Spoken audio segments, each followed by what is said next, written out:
உரிமை களம் பார்வையாளர்கள் அனைவருக்கும் வணக்கம். இன்னைக்கான அரசியல் களத்துல எது சம்பந்தமாக விவாதிக்க போறோம் அப்படின்னா, விடுதலை சிறுத்தைகள் கட்சியினுடைய மாநாட்டில் தமிழக வெற்றி கழகத்தினுடைய தலைவரும் நம்ம தமிழ்நாட்டினுடைய முதலமைச்சருமான திரு ஜோசப் விஜய் அவர்கள் கலந்து கொள்ள போகின்றாரா? இந்த ஒரு கண்ணோட்டத்தின் அடிப்படையில தான் இன்னைக்கான காணொலியை பார்க்க போறோம். விசிகாவுடைய மாநாட்டுல விஜய் அவர்கள் கலந்து கொள்கின்றார், இது போன்று எந்த விதமான செய்திகளுமே எங்கேயுமே வெளிவரவே இல்லை. ஆனாலும் கூட எதற்காக நாம இந்த தலைப்புல பேச போறோம் அப்படின்னா, இன்னைக்கு விடுதலை சிறுத்தைகள் கட்சியினுடைய ஒரு செயற்குழு கூட்டத்துல நான் போய் கலந்துகிட்டேன். அந்த கூட்டத்துல எனக்கு பேசுவதற்கான வாய்ப்புகள் கிடைச்சு. அந்த கூட்டத்துல விசிகாவுடைய நிர்வாகிகள் விடுதலை சிறுத்தைகள் கட்சியினுடைய மாநாட்டில் தமிழ்நாட்டினுடைய முதலமைச்சர் திரு ஜோசப் விஜய் அவர்கள் கலந்து கொள்வதற்கான வாய்ப்புகள் இருக்கின்றது என்பதை போன்று தங்களுடைய கருத்துக்களை பகிர்ந்து கொண்டார்கள். சோ விசிகாவுடைய மாநாட்டில் தமிழ்நாட்டுடைய முதலமைச்சர் விஜய் அவர்கள் கலந்து கொள்ள போகின்றாரா இல்லையா? அதற்கான முகாந்திரங்கள் இருக்கின்றதா இல்லையா? சாத்திய கூறுகள் இருக்கின்றதா இல்லையா? ஒருவேளை விசிகாவுடைய மாநாட்டில் திரு விஜய் அவர்கள் கலந்து கொண்டார் என்றால் தமிழ்நாட்டில் என்ன விதமான இம்பாக்ட் ஏற்படும் அப்படின்றத இந்த காணொலியில கொஞ்சம் டீட்டெயிலா பார்த்துடலாம். நண்பர்கள் அனைவருக்கும் இளம்பெரு வள்ளுதியின் இனிய வணக்கம். நாங்க இப்படி வந்து பார்த்துட்டோம், இனி ஜென்மத்துக்கும் எங்களால குனிய முடியாது. அதனால நாங்க சண்டை போட போறோம். வீடியோக்குள்ள போறதுக்கு முன்னாடி நம்ம நேயர்கள்ட்ட ஒரு கேள்வி கேட்டுருவோம். உங்களுடைய பதில்களை நீங்க கமெண்ட் பாக்ஸ்ல கமெண்டா போட்டுருங்க. வருகின்ற ஆகஸ்ட் 17ஆம் தேதி உளுந்தூர்பேட்டையில விடுதலை சிறுத்தைகள் கட்சியின் சார்பாக தமிழ் தேசிய எழுச்சி மாநாடு அப்படின்ற மாதிரி ஒரு மாநாடு நடக்க போகுது. சோ இந்த மாநாட்டுக்கு தமிழக வெற்றி கழகத்தினுடைய தலைவரும் தமிழ்நாட்டினுடைய முதலமைச்சருமான திரு ஜோசப் விஜய் அவர்கள் கலந்து கொள்வதற்கான வாய்ப்புகள் இருக்கின்றதா இல்லையா அப்படின்றத நீங்க கமெண்ட் பாக்ஸ்ல கமெண்டா போட்டுருங்க. சரிங்களா? சரி, விசிகாவுடைய மாநாட்டுல தமிழக வெற்றி கழகத்தினுடைய தலைவரும் தமிழ்நாட்டினுடைய முதலமைச்சருமான திரு ஜோசப் விஜய் அவர்கள் கலந்து கொள்வாரா, கலந்து கொள்ள மாட்டாரா, கலந்து கொள்வதற்கு முகாந்திரங்கள் இருக்கின்றதா இல்லையா அப்படின்றத தரவுகள் அடிப்படையில் நம்ம பார்த்துருவோம். சரிங்களா? சோ இதற்காக விடுதலை சிறுத்தை கட்சியினுடைய கடந்த கால மாநாடுகள் இருக்கு தெரியுமா? அந்த மாநாடுகளை நம்ம ஒரு ரெஃபரன்ஸ்க்காக எடுத்துக்கிடுவோம். கடந்த 2019 விடுதலை சிறுத்தை கட்சி தேசம் காப்போம் மாநாடு அப்படின்ற மாதிரி ஒரு மாநாடு நடத்துறாங்க. சோ இந்த மாநாட்டுல யார் யாரெல்லாம் கலந்துக்கிறாங்க அப்படின்னா, 2019 விடுதலை சிறுத்தை கட்சி கூட இருந்த கூட்டணி கட்சி தலைமைகள் இருக்காங்க தெரியுமா, அவங்க கலந்து கொள்கின்றார்கள் 2019. சோ அதன் அடிப்படையில் காங்கிரஸ் கட்சியினுடைய தலைமை கலந்து கொள்கின்றார்கள். ஐ திங்க் கொடிக்குனில் சுரேஷ் அவர்கள் அவர் கலந்துகிட்டாரு. அதே மாதிரி சிபிஐ இருக்காங்க இல்லையா, சிபிஐயினுடைய அகில இந்திய தலைமை கலந்து கொள்கின்றார்கள். சிபிஎம் உடைய அகில இந்திய தலைமை கலந்து கொள்கின்றார்கள். மதிமுகவுடைய தலைமை கலந்து கொள்கின்றார்கள். திராவிட முன்னேற்ற கழகத்தினுடைய தலைமைகள் கலந்து கொள்கின்றார்கள். சோ கடந்த 2019 விடுதலை சிறுத்தை கட்சி நடத்திய தேசம் காப்போம் அந்த மாநாட்டுல அன்றைய தினத்துல கூட்டணி கட்சி தலைமைகளாக இருந்த தலைமைகள் கலந்து கொண்டார்கள். சரிங்களா? சரி, அடுத்து நம்ம 2024க்கு வருவோம். 2024 விடுதலை சிறுத்தைகள் கட்சியின் சார்பாக வெல்லும் ஜனநாயகம் அப்படின்ற மாதிரி ஒரு மாநாடு நடத்துறாங்க.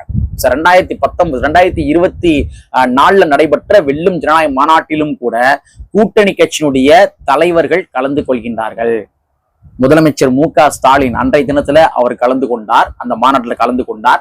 அதே மாதிரி இங்க வைகோ அவர்கள் கலந்து கொண்டார். காங்கிரஸ் கட்சியுடைய தலைமை அவர்கள் கலந்து கொண்டார்கள். சிபிஐயுடைய தலைமை கலந்து கொண்டார்கள். சிபிஎம் உடைய தலைமை கலந்து கொள்கின்றார்கள். சோ 2019 எப்படி விடுதலை சிறுத்தை கட்சியினுடைய கூட்டணி கட்சி தலைமைகள் கலந்து கொண்டார்களோ அதுபோன்று 2024 கூட வெல்லும் ஜனநாயக மாநாட்டுல இங்க கூட்டணி கட்சி தலைமைகள் கலந்து கொண்டார்கள். சோ ஒரு மாநாடு எப்பொழுதுமே அவங்க மட்டுமே போட மாட்டாங்க, கூட்டணி கட்சியுடைய தலைமைகளும் கூட அழைப்பார்கள். சரிங்களா? அதே மாதிரி மறுபடியும் மது ஒழிப்பு மாநாடு என்று மாநாடை அண்ணன் திருமாவர்கள் நடத்துகின்றார். மது ஒழிப்பு மாநாடு உளுந்தூர்பேட்டையில் நடத்தாரு. அந்த மாநாட்டிலும் கூட கூட்டணி கட்சியினுடைய தலைமைகள் கலந்து கொள்கின்றார்கள். சோ எப்பொழுதெல்லாம் விடுதலை சிறுத்தை கட்சி மாநாடு நடத்துகின்றார்களோ அப்பொழுதெல்லாம் அவர்கள் மட்டுமே இருந்து மாநாடு நடத்தியது கிடையாது. கூட்டணி கட்சியினுடைய தலைமைகளும் கூட அழைத்து வைத்துதான் இவர்கள் மாநாடு நடத்தி இருக்கின்றார்கள். இது விடுதலை சிறுத்தை கட்சி மட்டும் கிடையாது, எந்த கட்சி மாநாடு நடத்தினாலும் சரி கூட்டணி கட்சியினுடைய தலைமையை அழைத்து வச்சுதான் அவங்க மாநாடு நடத்துவாங்க. இது வந்து ஃபேக்ட்.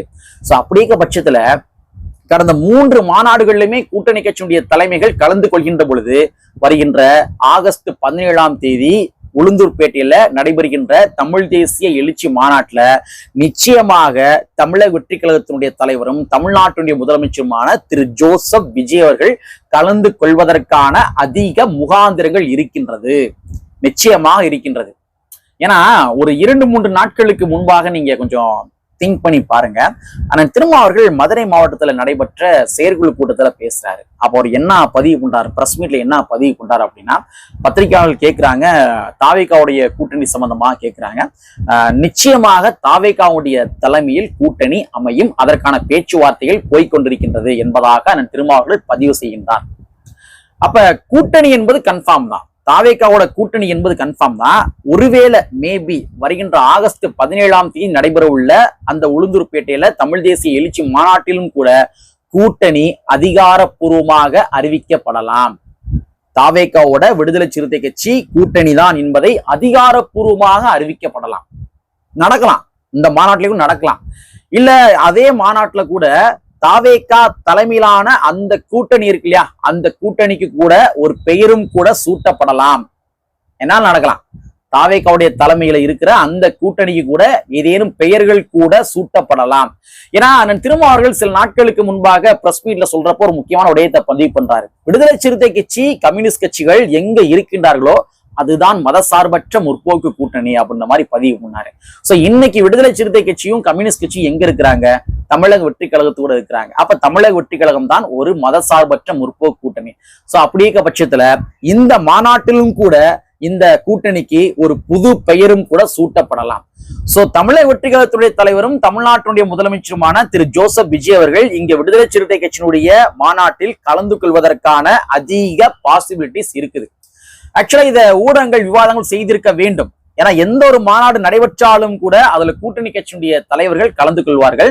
அப்ப விடுதலை சிறுத்தை கட்சியினுடைய மாநாட்டில் இங்க விஜய் அவர்கள் கலந்து கொள்கின்றாரா, இந்த ஒரு கோணத்தில் ஒரு விவாதங்கள் நடைபெற்று இருக்க வேண்டும். ஆனா யாரும் திட்டமிட்டு நடத்தல. சரிங்களா, சரி இது ஒரு பக்கம் இருக்கட்டும். அவர் கலந்து கொள்றாரா கலந்து கொள்ள மாட்டாரா அப்படின்றத நம்ம பொறுத்திருந்து பார்ப்போம். ஒருவேளை விஜய் அவர்கள் இந்த மாநாட்டுல கலந்து கொண்டார் என்றால் இது தமிழ்நாட்டினுடைய அரசியல் களத்துல என்ன விதமான இம்பாக்டை ஏற்படுத்தும் அப்படின்றத நம்ம பதிவு பண்ணி ஆகணும். தற்பொழுது விஜய் அவர்கள் பின்னாடி இருக்கின்ற அந்த இளைய தலைமுறைகள் இருக்காங்க தெரியுமா, இந்த இளைய தலைமுறைகள் யார் என்றால் அவர்கள் சாதிகளற்றவர்கள், சாதிகளற்ற இளைய தலைமுறைகள். இதை நம்ம பதிவு பண்ணியே ஆகணும். சாதிகளற்ற இளைய தலைமுறைகள். விஜய் அவர்கள் என்ன சாதி அப்படின்னு சொல்லி அந்த இளைய தலைமுறைகளுக்கு தெரியாது. விஜய் அவர்கள் என்ன மதம் என்று தெரிந்திருந்தாலும் கூட இந்த இளைய தலைமுறைகள் மதங்களை பார்க்கவில்லை. விஜய் அவர்கள் அறிவித்த அந்த வேட்பாளர்கள் இருக்காங்க தெரியுமா, அந்த வேட்பாளர்கள் என்ன சாதியை சார்ந்தவர்கள் என்ன மதத்தை சார்ந்தவர்கள் இது எதுவுமே விஜய் கட்சியில் இருக்கிற இளைய தலைமுறைகள் தெரியாது. விஜய் அவர்கள் சொல்லிவிட்டார் நான் வாக்களிக்கின்றேன். இதுதான் இன்னைக்கு அந்த இளைய தலைமுறைகள் இருக்காங்க தெரியுமா, இந்த இளைய தலைமுறையுடைய கொள்கைகள். சாதியற்ற நபர்களாகத்தான் இன்றைய இளைய தலைமுறைகள், குறிப்பாக தமிழக வெற்றி கழகத்தில் இருக்கின்ற இளைய தலைமுறைகள் இருந்து கொண்டிருக்கின்றார்கள். அப்ப இதுதான் இன்னைக்கு இருக்கிற ஆண்ட கட்சிகள் இருக்காங்க தெரியுமா, இந்த ஆண்ட கட்சிகளுக்கு கண்களை உறுத்தி கொண்டிருக்கின்றது, கண்களை உறுத்தி கொண்டிருக்கின்றது. ஒவ்வொரு ஊர்கள்லயுமே சாதியை கூர்மைப்படுத்தி ஒரு குறுநில மன்னராட்சி போன்ற ஒரு சிஸ்டத்தை இங்க இருக்கிற ஆண்ட கட்சிகள் வச்சிருந்தாங்க. அந்த மன்னராட்சி சிஸ்டத்தை எல்லாத்தையுமே இன்னைக்கு தமிழக வெற்றி கழகம் அடித்து உடைத்திருக்கின்றது. சாதிகளுடன் கூடிய மன்னராட்சி சிஸ்டத்தை இன்னைக்கு தமிழக வெற்றி கழகம் அடித்து உடைத்திருக்கின்றது. அப்ப நீண்ட நாட்களாகவே இவங்க கடைபிடித்து வந்த அரசியல் பேட்டர்ன் இருக்கு தெரியுமா, அந்த அரசியல் பேட்டர்னை, சாதிய பிளவுவாத அரசியல் பேட்டர்னை இன்னைக்கு தமிழக வெற்றி கழகம் அடித்து உடைத்திருக்கின்றார்கள். ஆக மொத்தத்துல தமிழக வெற்றி கழகத்துல இருக்கிற இளைஞர்கள் சாதியற்ற இளைஞர்கள். அப்ப இது இன்னைக்கு ஆண்ட கட்சிகளை உறுத்துகின்ற காரணத்தினால இங்க தமிழ்நாட்டுல தற்பொழுது கையில் எடுக்கின்ற அரசியல், எதிர்கட்சிகள் கையில் எடுக்கின்ற அரசியல் என்னவென்றால் தலித் விசஸ் நான் தலித், தலித் விசஸ் நான் தலித். அந்த ஒரு அரசியலை இன்னைக்கு எதிர்கட்சிகள் கையில் எடுக்க ஆரம்பிச்சிருக்காங்க. மக்களே நீங்க கொஞ்சம் திங்க் பண்ணி பாருங்களேன். ஒரு வாரத்துக்கு முன்னாடி மதுரை மாவட்டத்துல ஒரு 2 சம்பவங்கள் தொடர் சம்பவங்கள். அதனுடைய தொடர்ச்சியா சேலத்துல ஒரு சம்பவம் நடக்குது. மதுரை மாவட்டத்துல என்ன சம்பவம் பார்த்தோம்னா, மதுரையில கருங்காலக்குடின்னு ஒரு பகுதி, அந்த பகுதியில விசிகா காரங்க சுவர் விளம்பரம் பண்ணியிருக்கிறாங்க. அந்த சுவர் விளம்பரம் எல்லாத்திலுமே கொண்டு போய் போஸ்ட் ஒட்டி விட்டாங்க. இது தெரிந்து விடுதலை சிறுத்தை கட்சியை சார்ந்தவர்கள் களத்தில் இறங்கி போராட்டம் பண்றாங்க. அடுத்த நாளே கல்லந்திரி என்று சொல்லப்படுகின்ற ஒரு பகுதி மதுரை மாவட்டத்துல, அங்க விசிகாவுடைய போஸ்டர்ல சாணி அடிச்சிட்டாங்க. இதுவும் தெரிந்து விடுதலை சிறுத்தை கட்சியை சார்ந்தவர்கள் களத்தில் இறங்கி போராட்டம் பண்றாங்க. அதற்கு பின்பாக சேலத்துல ஒரு சுவர் விளம்பரம், அந்த சுவர் விளம்பரத்துல அதே மாதிரி வெள்ளை கலர் பெயிண்ட் ஊத்தி விட்டுறாங்க. இது தெரிந்து விடுதலை சிறுத்தை கட்சி சாலை மறியலில் ஈடுபடுறாங்க. அப்ப இங்க இருக்க சமூக விரோதிகளுடைய நோக்கம் என்னவென்றால், தமிழ்நாட்டினுடைய அரசியல் களத்துல விடுதலை சிறுத்தை கட்சியை முன்னிறுத்தி ஏதேனும் ஒரு சமூக பிரச்சனைகளை ஏற்படுத்தி விட வேண்டும். இதன் மூலமாக விசிகானாலே இப்படிதான்டா அப்படின்ற மாதிரி அந்த தலித் விசஸ் நான் தலித் என்று அரசியல் பேட்டர்னை உருவாக்க வேண்டும் என்ற காரணத்துக்காக தான் இங்க இருக்கிற சமூக விரோதிகள் செயல்பட்டு கொண்டிருக்கின்றார்கள். சோ இந்த பேட்டர்ன் இருக்கு இல்லையா, இந்த பேட்டர்ன் ஒருவேளை தமிழக வெற்றிக் கழகத்தினுடைய சாதியற்ற இளைஞர்கள் இருக்காங்க தெரியுமா, அவங்க மத்தியில போய் கரப்ஷன் ஆகிடக்கூடாது. சோ தமிழக வெற்றிக் கழகத்தினுடைய தலைவரும் தமிழ்நாட்டினுடைய முதலமைச்சருமான திரு ஜோசப் விஜய் அவர்கள் விசிகாவுடைய மாநாட்டில் ஒருவேளை கலந்து கொண்டார் என்றால் இங்க தலித் விசஸ் நான் தலித் என்ற அரசியல் பேட்டர்ன் முன்னெடுக்கிறாங்க தெரியுமா, அந்த பேட்டர்ன் விஜய் அவர்கள் மூலமாக அடித்து உடைக்கப்படும். இது தமிழ்நாட்டினுடைய அரசியல் களத்துல ஒரு மிகப்பெரிய இம்பாக்டை ஏற்படுத்தும். தலித் விசஸ் நான் தலித் என்ற மாதிரி அரசியல் பேட்டர்னை கையில் எடுத்து சாதிய பிளவுவாத அரசியலை முன்னெடுக்கின்ற இங்க இருக்கிற சனாதன சக்திகளுக்கு விஜய் அவர்கள் ஒருவேளை விசிகாவுடைய மாநாட்டில் கலந்துக்கிட்டார் அப்படின்னா ஒரு மிகப்பெரிய தாக்கங்களை ஏற்படுத்தும். தாவேகா பின்னால் இருக்கிற இளைஞர்கள், சாதியற்ற இளைஞர்கள் மேற்கொண்டு சாதியற்ற இளைஞர்கள் நாங்க தான் அப்படின்ற மாதிரி அழுத்தம் திருத்தமாக கூறுவார்கள். இதன் மூலமாக ஒரு சமூக ஒருங்கிணைவுகள் ஏற்படும். அதனால விஜய் அவர்கள் இந்த மாநாட்டில் கலந்து கொள்வாரா அப்படின்றத நம்ம பொறுத்திருந்து பார்ப்போம் என்பதை கூறிக்கொண்டு, கற்பி ஒன்று புரட்சி சென்று புரட்சி அமைப்புடைய வரியை கூறிக்கொண்டு நிறைவு செய்கின்றேன். நன்றி, வணக்கம்.